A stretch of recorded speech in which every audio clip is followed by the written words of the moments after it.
Welcome to Women Don't Do That, where we empower you with inspiration, knowledge, and skills to redefine your boundaries and unleash your potential. I'm Stephanie Minton, founder and CEO of Beacon North Strategies and your guide. Small town girl turned CEO while navigating career, motherhood, ADHD, and chronic migraines. Our conversations range from interviews with visionary women to solo episodes filled with actionable insights. We are your hub for turning what ifs into let's go. Are you ready to redefine your possible? Let's get started.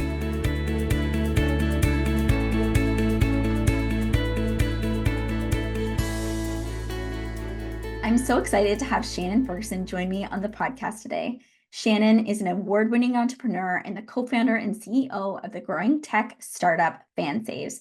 Her journey is one of resilience, breaking boundaries, and taking bold risks, proving that betting on yourself can truly pay off.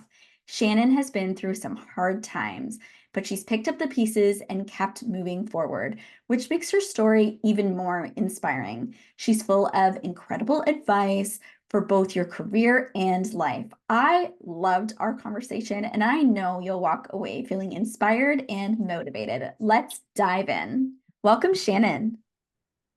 Hi, Stephanie. I'm so excited to be here. Thank you for being here today. I want to start by asking you, what does life look like right now for you? Wow, that's a great question. And I would say life right now looks a little bit different than it did a couple of years ago. A couple of years ago, when we were a couple of years into FanSaves, we were traveling a lot. We were really at every kind of event. We never said no. And when I say we, I mean my co-founder Chris and I. And these days, the focus has really shifted. We're heads down. We're focused on scaling. We're focused on growing in a different way. So still a little chaotic, really exciting though. I mean, at the end of the day, I love what I do. So yeah, life looks good. That's a great answer, and it sounds exciting, and how you have to shift for different periods of your business, which I can understand myself as a business owner. One of the things I like to do is try to get to know you better for listeners. What motivates you to live your best life? I feel like motivation kind of changes every day, but one of the things I often always kind of refer back to is my mom. So Mm. my mom was a single mom. I'm an only child. And when I was 29, she passed away suddenly. Mm. And it really turned my life upside down and completely changed my trajectory. But she was an entrepreneur herself, and I kind of like find a lot of strength through her still. Mm. So I think at my core, what motivates me is, to continue doing this for my mom and continue doing something that will always make her proud. And, I think at the end of the day, when I went through that really hard period of complicated grief and not feeling like there was any light ahead. Mm-hmm. It was FanSaves that came into my life that completely changed everything. So, continuing to stay motivated through my mom's memory has always really helped me continue on this journey, even on the hard days. That's an incredible story. Things like that, like you said, they can be so life altering, and then how FanSaves helped work you through that. I want to talk more about FanSaves as the co-founder and CEO. Can you talk to us more about what it is, like explain it for people, what it is, and also how did it come to be? Yeah, so FanSaves is a digital couponing platform, and our main clients are sports teams, organizations, events, and basically we offer deals and discounts to fans from the sponsors and affiliated brands of their favorite teams, organizations, events, and so on. So really going that one step above and also providing analytics and data that paper coupons never could to our partners. So for us, and again, for us, when I say that, it's Chris and I. Chris and I worked together in minor professional hockey, and we managed all the sales, marketing, sponsorship. This was back in 2017. And we kept going into local businesses, asking them if they wanted to sponsor and get a scoreboard ad, a rink board, a wall sign, or even a coupon in the back of the game day program. A lot of businesses were telling us at that point, like, we've done this for years. We don't really see our ROI. We want something digital. We want something that will actually drive people through our doors. And when they're here, we want to be able to track that customer data. So we didn't have anything like that. We couldn't find anything on the market. And that's essentially how FanSaves was born. I love those stories. It's like finding those gaps and then filling them with your ideas and products. So in practical terms, how does it work? Like somebody's at a hockey game and they access your app. Can you explain that part to us? For sure. So the best part about it is you don't ever even have to attend a sporting event. You Oh, can you can actually follow your favorite teams. I'll just use a sports reference during this podcast today, but basically you could follow your favorite teams from anywhere in the world. And once you do, your feed fills up with deals and discounts from their sponsors. You click on the deal that you want to redeem. We have in-store deals and online deals. And if you're in store, you know, press that redeem button, show your cashier or server, and they apply the deal. If it's an online deal, then you press that button, you get a link and a code, and you're brought to that website where you can use that code upon checkout. So really oh, simple. You don't have to actually attend any games. You know, we want to make sure that it's inclusive, that it includes fans. I live, you know, just outside of Ottawa, and I'm a huge Toronto Maple Leafs fan. So the idea is if we ever partner with the Toronto Maple Leafs one day, fingers crossed, you know, when I'm in Toronto, then I can support those sponsors and those businesses who I might not actually know about otherwise. okay. And so it happens more organically for people.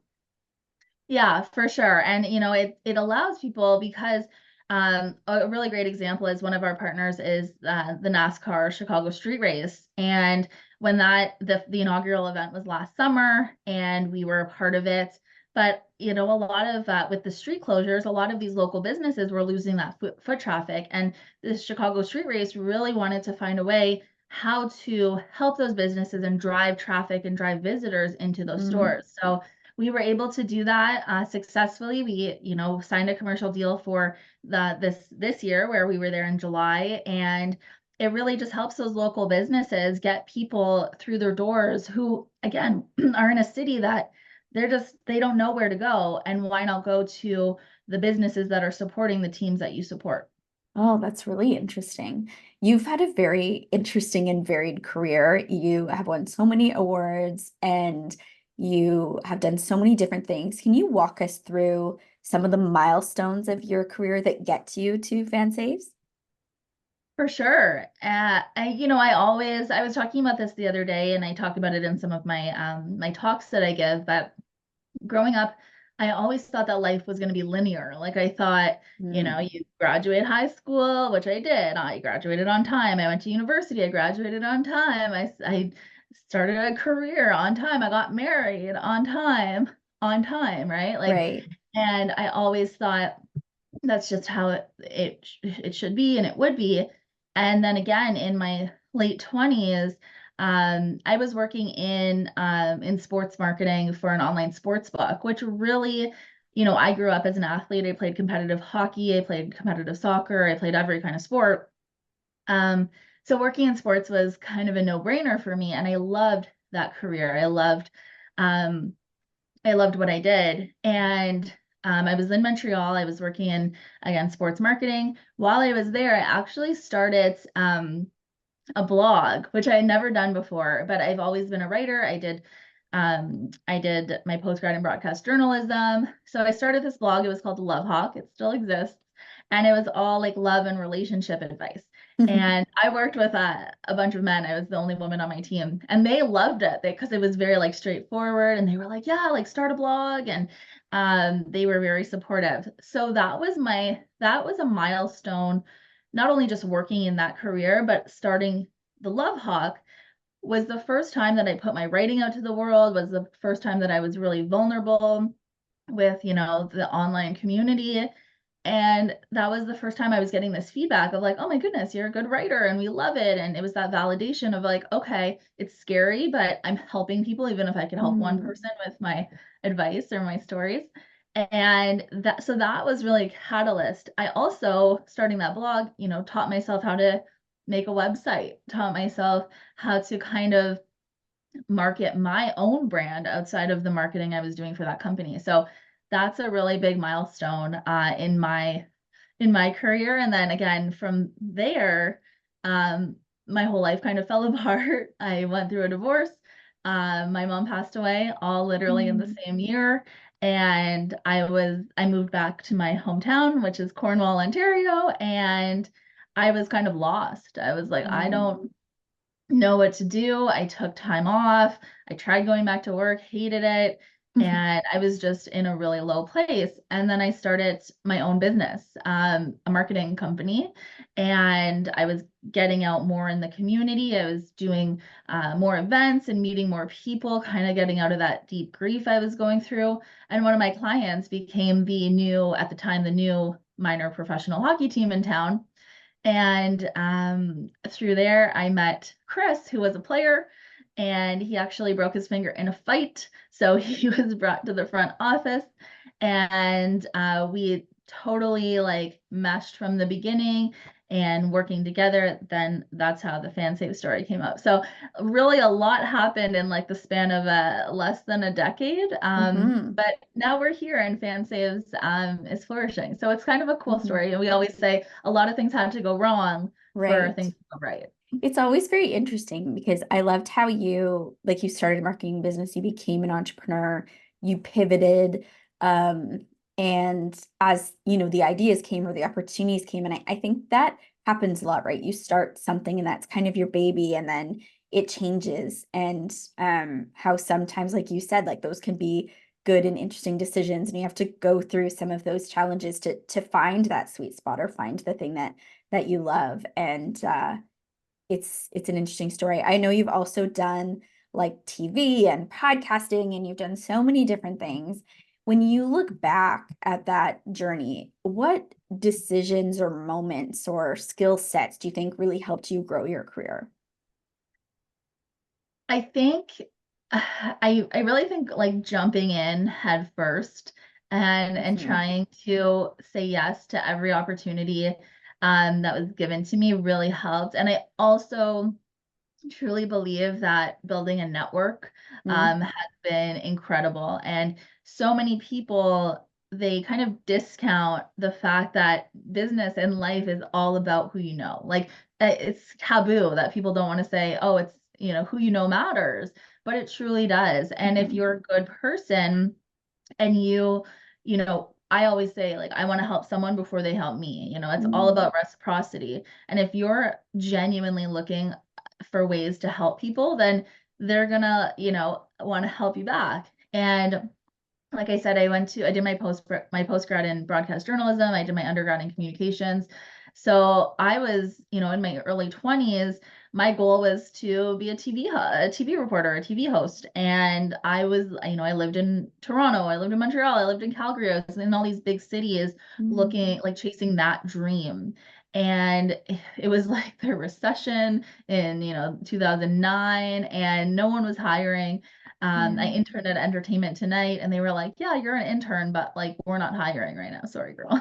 So I was really discouraged. I was really down, and I knew I had these skills that I like wanted to improve on. And, it took moving back to my hometown, and again, getting to know people and, reconnecting with old friends who then, ended up giving me my own show on local TV. And I always said, like, it's so funny that I had to move back home where I thought I would never find a job in TV, to end up being like that host. And unfortunately, I had to step away because back in I think 19, because FanSaves had started getting so busy. But I still help out. I still volunteer. I still do like the Santa Claus parade at Christmas. I'm so Oh, grateful to my community. And again, it goes back to, being that good person and, nourishing those connections. And I think that's mhm. a skill in itself, It remembering people is. like messaging them, keeping up to date and really listening when they speak. So I think that's the biggest skill I've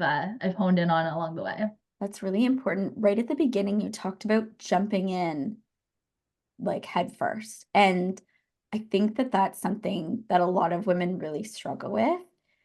What would you say to somebody who's struggling with that?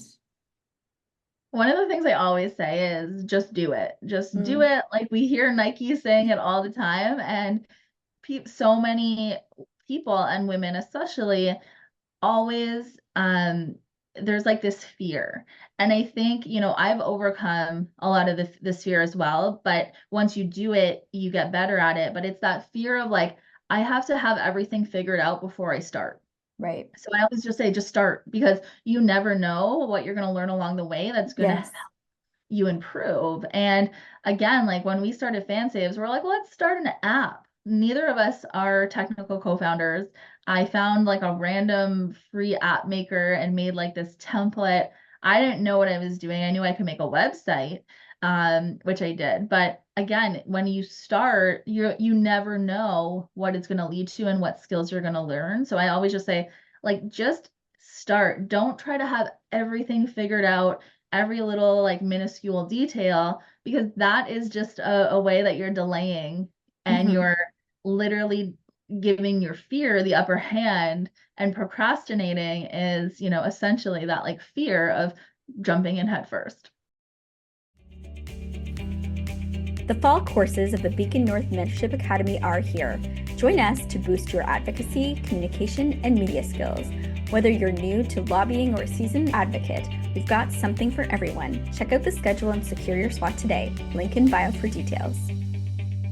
Right. I would agree with all of that. I would also say to add to that that there's no perfect timing. Like there's no perfect time where every star is going to align and your kids are the perfect age and maybe you're going through a divorce. Like there's all these different things and there's never a perfect time. You're making me think about, which I have never reflected on when I started my business. It was during COVID, which is clearly not a great time to start a business.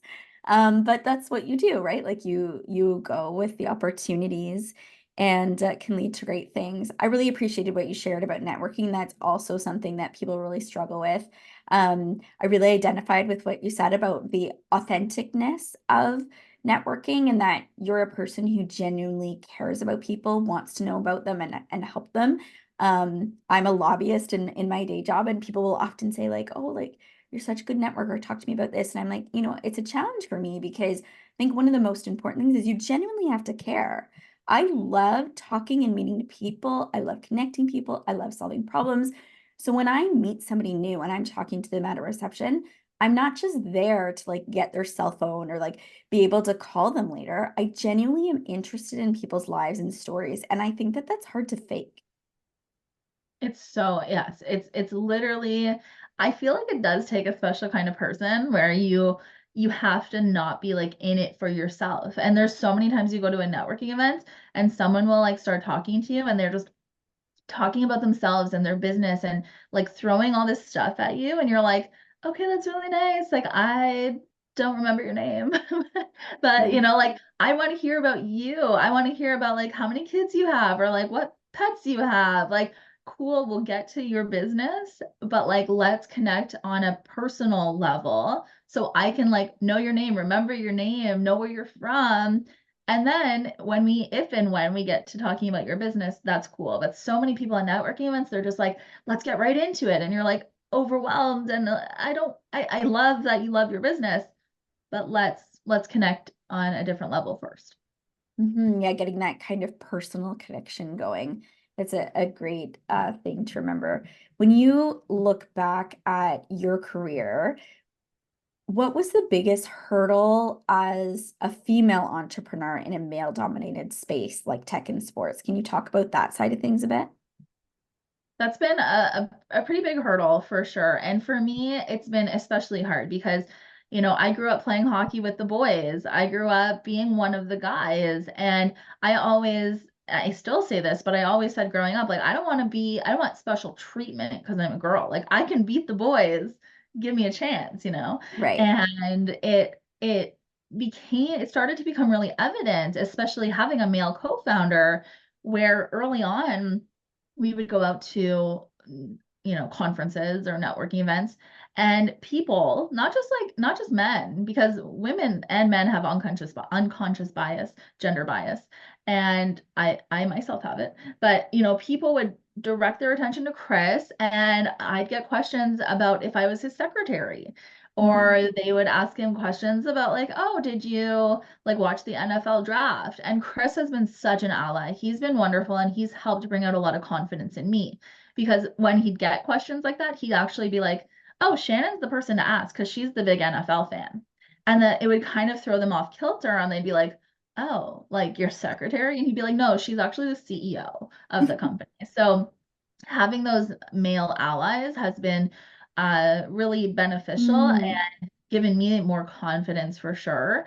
Um, because even reflecting back on my early days in the industry, even working in hockey, even there was a lot of different hurdles I had to overcome, where I would ask the same thing as a male colleague, and the players or the other staff would treat me differently. And Mm. it really kind of building up that getting thicker skin was part of it. Yeah. Um, and as we've grown our company, raising investment, going into it, I'm like, well, we have a good business. Like, let's it shouldn't matter that I'm a woman. Let's just get investment because we have a good business. It's a good investment opportunity. Hmm. And we would see if, Chris and I were on the same call, he would get completely different questions than I would. I would get questions of how are you going to prevent losses? And he would get questions of how are you going to grow? And, you read about these things all the time and you're like, oh, is that real?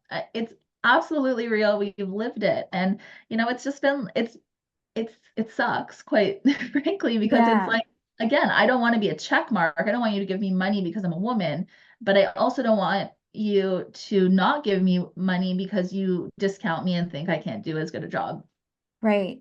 Yeah, it's so interesting because clearly you can have the same business skill sets as a man. And it's hard because it sounds like in certain settings that it would have or maybe is advantageous to put Chris forward first.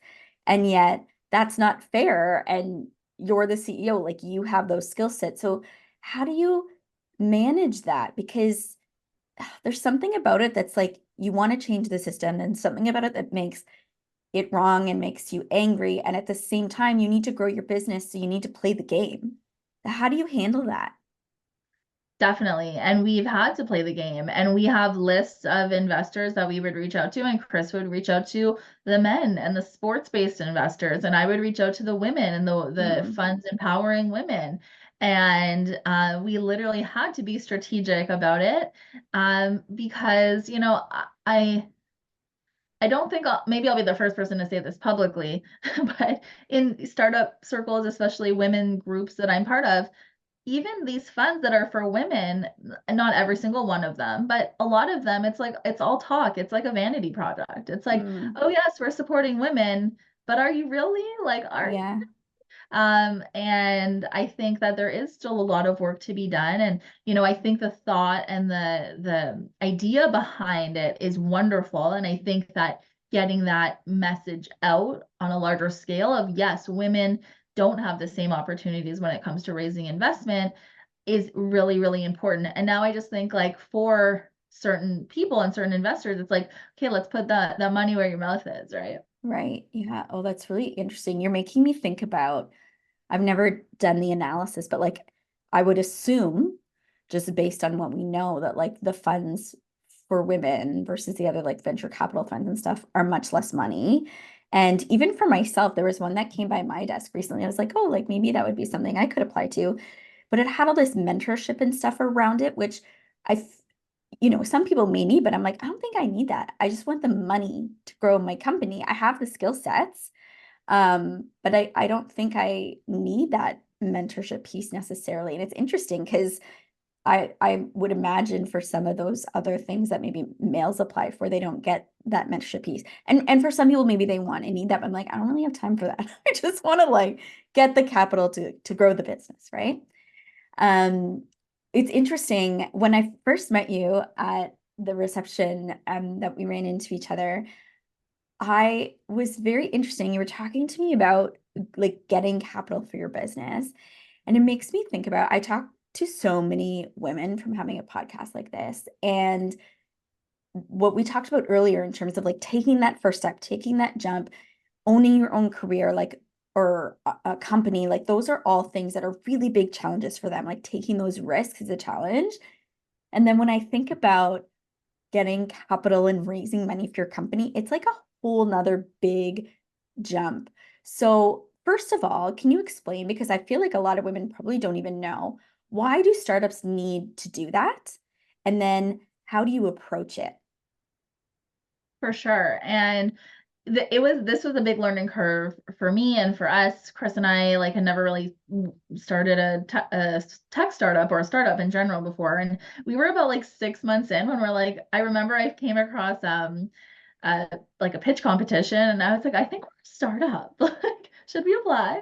Um, and I think the biggest difference between a small business and a startup is, a small business, when they're growing, the money that they're making is helping to fund the business, is helping them to grow incrementally and can sustain the business. Whereas with a startup, in many cases, you're kind of growing slow to grow fast, to have that hockey stick projection. So Mm, that investment is really necessary. That infusion of capital is going to take you from here to here in a much quicker way to scale and grow and, hopefully, become a unicorn or get acquired or IPO. So with a small business, it's kind of like this growth over time. With a startup, it's that, that hockey stick, and that's why that infusion of capital is so important. oh, okay. You just taught me And something new, Shannon. and it's, for us, we've been really lucky, and I say lucky, but we worked really hard. Yeah, I was like, it's not luck. It's not luck. And we've raised investments. We've also received a lot of non-dilutive funding from government grants and pitch competitions. Like, we hustled really, really hard when it was hard to raise investment. So Mm, I talk about this a lot as well.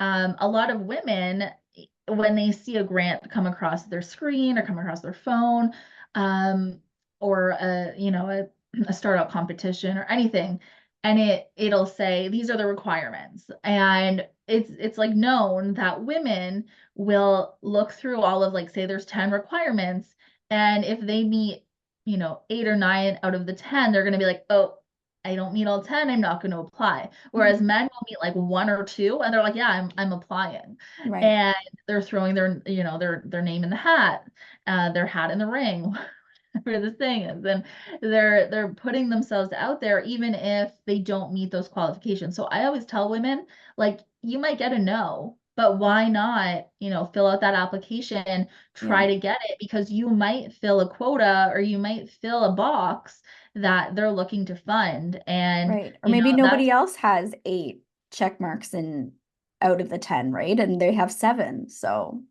absolutely. And that's a right. big part of our like funding journey, that non-dilutive capital is I was grant writing and applying to everything we could for the for many years of the beginning of our company, where like a lot of my job was to not even focus on investment but just focus on these grants. And it's been a game changer for us, again, because, and the other thing is, sometimes there's grants and sometimes there's programs where you'll get a no at first, Mm, and a lot of women will be like, okay, I got a no.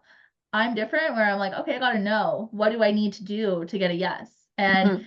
that's really served me well, Yes. because I'm like, all right, I got to know this year, I got to know this month, and I'll reach back out in 6 months, tell you where I'm at, and I can tell you that worked. And I got a really big government grant through that, and I've continued to get funding through that program because I didn't give up. Right. Yes. Yeah. That resiliency is so important. When you look at things like raising capital, like what skill sets do you think have really helped you be able to do that? For sure. I think, going back to my days in journalism and being able to write and effectively communicate my story has been has been very impactful. Um, because at the end of the day, it's how well you tell your story Mm-hmm. that's going to garner that money that comes in. And that's often something that I think not even just women, but a lot of people run into where you have a big vision for your story, but you're scared to like tell people, you're scared to put it out into the universe. But it's like, no, what is your big vision? What do you see happening? Put that out there, tell that story. And, whether it's been I've pitched on like I'm gonna say nearly 50 stages. So when I started pitching, the way my pitch was set up wasn't great. It wasn't that good. But I learned and got better along the way and ended up, we always say we were on the pitch circuit throughout like 2018 and 2019. And the more I did it, the more comfortable I got. And then we started winning. At first we didn't win, and Chris and I are really competitive. And we were like, why are we winning? Oh my God, this sucks. But we're like, we always say, it's like when you're playing hockey and you fall down on the ice, or you don't just like lie on the ice, you get back up and you try to score a goal. And if you lose a game, you work harder and you practice and you come back and you win. So we always Mm-hmm. have that mentality. And I think, um, I think that has served me and served us well in, in telling that story, being resilient, like overcoming that adversity to raise that capital. And I think a lot of times it's really easy, even at this point in my business, it's still easy to get discouraged. They say Mm-hmm. you're going to have to, pitch to 100 investors to get one yes. So you're hearing no constantly, and that does Right. something to your psyche. Yes. It screws you up a little bit, but you have to be like, no, I'm overcoming it, on to the next. And as I've raised more investment, I used to like, want to hear why are you saying no? Like, oh my God, they're saying no. Now I'm like, tell me no quick. Don't waste my time. Yeah, yeah. You So I can go on on to to the the next next. thing. Yeah, Yeah, it's interesting as you tell your story. I can hear a lot about the impact that athletics and sports has had on your story. And as a former competitive athlete myself, I'm like, oh, it is so interesting how those skill sets that you learn and some of that resiliency and the will to keep going and, practicing and training and seeing yourself get better because you put in that effort really transcends to your skills as adults. absolutely. Absolutely. I think it's a big part of why and how we've grown FanSaves to where it is now. That mentality, it's not something that can, so, I mean, I don't want to say it's not something that can just like be ingrained at any point, because I believe it can be.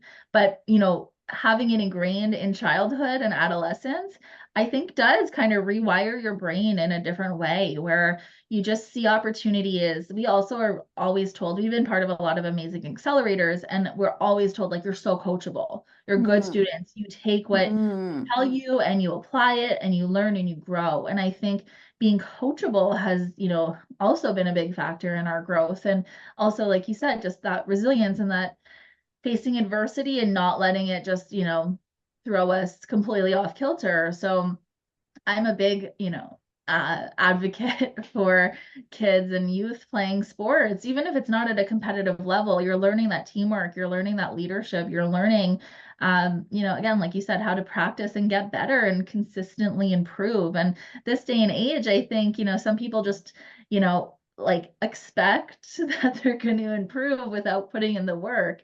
And a lot of mhm. people look to me and they're like, oh my goodness, like, how do you do it? And I'm like, I read a lot, like you can see my Yeah. background. I'm always working on Like I myself. am hustling to learn, and this is how, yeah. Yeah, Work on it's yourself. Yeah, work on yourself and the rest will kind of fall into place. tickets for our second annual Next Gen 2025 event are live. Join me and Natasha Hope Morano as we host a day of professional development and networking on February 11th in Ottawa. Whether you're new to public affairs or seasoned pro, this event will help you advance your career. Early bird registration is open. Don't miss out. Link in show notes. Register now.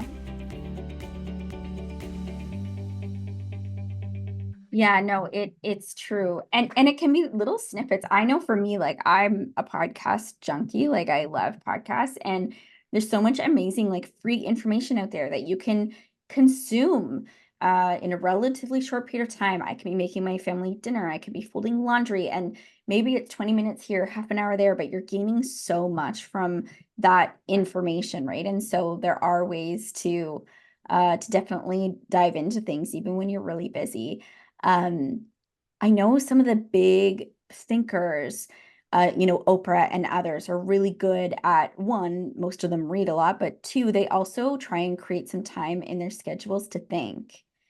And that's something we don't do very well, right? We're all hustling, we're going from one thing to another, and it's really hard. I struggle with this too, but it really is those kinds of things that I think makes the difference for your ability, to jump into the next thing or something like that. Absolutely. And I love that you brought up Oprah because she's my spirit animal. We have the same birthday. I love her. And my goal is to meet her one day. Oh, that And would be amazing. yeah, absolutely. She's so wonderful. So Oprah, if you're hearing this, reach out. Yes, yes. Shannon's ready. I'm ready. But yeah, I think, reflecting, again, not just on your business, but on who you are. And last year and this year, but really in 2023, I went through a big growth year. Like I said, Mm, I'm gonna dig deep and figure out my blocks and figure out my wounds that I need to heal. And doing that was, so beneficial, not just to my work life, but my personal life. And I've always been a big journaler, and I'd kind of gone away from it because I was so busy with work. Like I couldn't find time. And I started finding time again to like write and reflect and just put things onto paper. And I feel like sometimes people are scared to do that because they're scared of what is gonna like come out, what they're gonna find out about themselves. mm, So I think so many times people have these blocks about growing their business, mm, and they don't realize that those blocks are actually like personal blocks that they have to work on. One of my favorite books is How to Be a Badass, or Be a Badass at Making Money. And she's wonderful. The book is amazing. I've read it multiple times. And a lot of my algorithms are about this as well, because a lot of times how we grow up and what we learn when we're young about money and what money is and our relationship with money, it pours into adulthood, and then it pours into our business, and we're subconsciously blocking money because we think money doesn't grow on trees, or I money is greedy, or having too much money, it's not like we don't need money. And I think overcoming that mindset is really helpful. And, there's different mantras and things that you could say. I'm always like, I love money and money loves me. And when I go into those like times and I meditate literally like within minutes, sometimes, no joke, I get like money in my bank account. So it's really important to work on yourself and what is personally holding you back to be able to mm. grow your business and take it to the next level. Yeah, I think that's a really important point. I also would suspect, not that I know this, that there's also like a gender dynamic to that too, right? Because I remember when my business started taking off more, Shannon like being so uncomfortable. Like the first month where it was a really big month, and I was like, I actually don't like, can I manage this much money? What do I do with it? How do I manage it well? I was stressed out about managing it well. And it's not like all of a sudden all this money comes into your business and you're allowed to just take it out. Like that's not how it works, right? There's a bunch of it that has to go to operations. Some would go to salary, some you'll save for other things. So it's not like just because your business is starting to show, good profit that you can just do all this stuff with the money. But just even wrapping your head around that, I was really uncomfortable. And that actually really surprised me. And I literally went and listened to a bunch of podcasts about it because I was like, I need to get over this. Like, what is going on here? It's so true. And it's especially if you're not like used to seeing that much money in your bank account, it's like, oh my God, and now I'm responsible for it. Like as a CEO, Yes. I always say, I'm a creative. I love marketing and I love design and I love that part of things. And my role has really changed as the company's grown, as our team has grown. We have a marketing team internally that are wonderful. And I'm always telling them, like, I'm jealous. Give me some more, give me something to help with. Like, I want to do something creative because now most of my days are spent staring at spreadsheets and staring at Mm. financial models and moving money around to make sure that everything is kosher. So it's my role has really changed, and it's true. It's literally it can be really overwhelming at times because you're like, I don't know how to do this, but you're learning along the way, right? It's like what we said Mhm. before. And so If you did just everybody else, right? I so did think that's the everyone. thing you have to remind yourself. Like Bill Gates didn't just wake up and be a billionaire, or some other CEO didn't just wake up and make 6 or 7 figures. Like you get there eventually. Yes. So you have to kind of learn, and every step that there's growth, you have to learn again. And I think that's important for people to remember, because I think people expect, like, oh, like Shannon's got a good successful company, she knows what she's doing, she's always known what she's doing, she knows what she's doing today. What if Shannon's company grows another 10% tomorrow and another 50% in a month?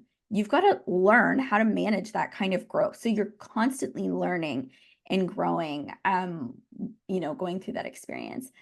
One thing I want to make sure that we touch on is that you have won so many awards, from like Ottawa's Businesswoman of the Award. Just like we could probably spend 20 minutes and just talk about all of the different awards. I think that's something that sometimes women struggle with, is either like accepting awards or sometimes even putting their own name forward for things like that.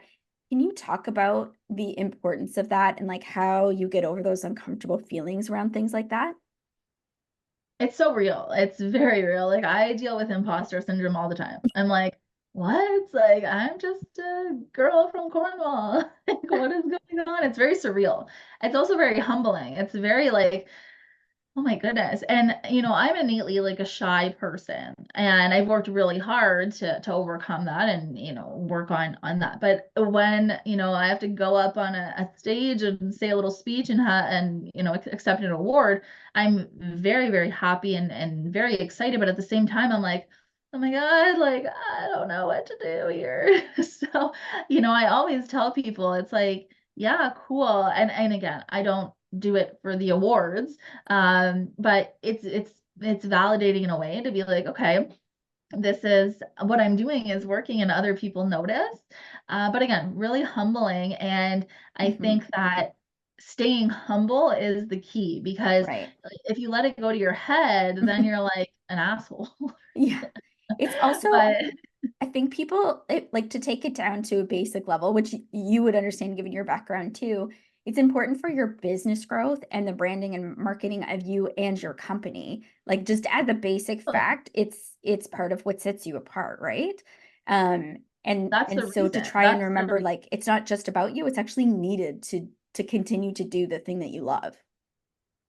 That like I'm not, people aren't nominating me or I'm not nominating myself to like have a trophy on my shelf. Like it's all about the brand. It literally all comes back to the awards go have allowed FanSaves to be taken more seriously, to say, Hmm. okay, look at this. I often get people are like, oh, you're a blonde, you're dumb blonde. Well, look at this dumb blonde, and clearly she can do something, right? Like, Right, right. really, she's not as dumb as we think. And it's so true. Like it's really part of the brand. It's really part of the growth. That content that we've been able to share every time we Mm, won an award, it's like, okay, people see it and we always call it like rolling thunder, not just the awards, but just in general, anything we've accomplished. It's like when people hear thunder once, they're like, okay, we just heard thunder. But if you hear it getting closer and closer and closer, eventually you're going to be like, oh, there's a storm coming and something serious is happening. And we've right. always thought about that. The brand is always first. As crazy as it sounds, everything that we do is really strategic in the sense like, okay, how do we continue to put out this content that ensures that people know that we're not just some, small digital company. We actually have a company. We have an amazing team. We have leaders in place that are taking it to the next level and have proven that they can do it. Right. Yeah, it's an amazing story. What's next for FanSaves? Where do you envision the future? For FanSaves, the goal has always been global, like let's go global. We know that there's so many other opportunities. You think like cricket in India or soccer, football in Europe. You think about the opportunities to expand globally are there. We know that what we're doing does help teams secure more sponsorship. It helps the sponsors, drive more traffic through their doors. It helps the fans be more engaged and connect with those sponsors and the team. So we know, and we have that product market fit. We know that what we're doing is working. And the goal is to continue to scale, to continue to grow, to continue with strategic partnerships that allow us to do that. And yeah, like just keep taking FanSaves to the next level. And, we're 7 years in, and from the very beginning, we heard someone say, most companies are a 10-year overnight success. So, after 10 years, someone's like, oh, this is a brand new company, overnight success. And they're like, no, there's 10 years that went behind what you didn't see. So we've always Yes. kind of had that thought of like grow slow to grow big, and we're on that right trajectory. So we're really excited. Yeah, it sounds very exciting. Let's jump into the rapid fire questions. Can you share a rule you've broken that turned out to be a great decision? I think the rule of, sitting down and being quiet. Just standing up for what you believe in and what I believe in, and having that voice, and not backing down, the way like a good woman should. Right, Serve right. me. Who's a woman that continually inspires you? Some of these you might have already said. Yeah, I mean, I'll kind of bookend that with my mother and my grandmother. And for me, growing up with such strong women around me, really just helped develop me into who I am today. And my mom, she's still so much a part of me, and she's still with me every day. And I'm proud to continue doing it for both of us. So. That's amazing. What's one book that has impacted your wisdom and perspective? Oh, I know I mentioned that other book before, so I'll talk about another one. I have so many books on the go. There was a good one I read. It's by Glennon Doyle. It is, I forget the title. She talks about we can do hard things. Untamed. It's called Untamed, and that was a really good book because, especially as a woman, it was like, okay. And I oftentimes, if I have to do something like move a table or chair, I'm like, we can do hard things. We got this. And another one is Atomic Habits. Atomic Habits is a really good book. I found it changed the trajectory. Like last year when I started that growth on myself, that was a book that I got at Christmas, and I started reading over the holidays, and I went into 2023 with just this different mindset of like small habits make big changes. Well, that's amazing. Well, thank you so much, Shannon. So much wisdom. And I know that listeners are going to be very inspired and maybe be ready to take some big, bold moves because of your story. Thank you so much. Thank you so much for having me. It's been so much fun, and I hope I inspired at least one person. Thanks for joining us on Women Don't Do That. Don't forget to subscribe and leave a rating or review. Connect with us on Instagram at Women Don't Do That, and visit our website www.womendon'tdothat.com for more details. Join our Patreon to support our work. Find all of the links in the show notes. Remember, you have the power to transform your what ifs into let's go. Together, let's redefine your possible. Until next time. The opinions expressed by guests are their own and do not necessarily reflect the views of Women Don't Do That, Stephanie Mitten, or affiliated brands.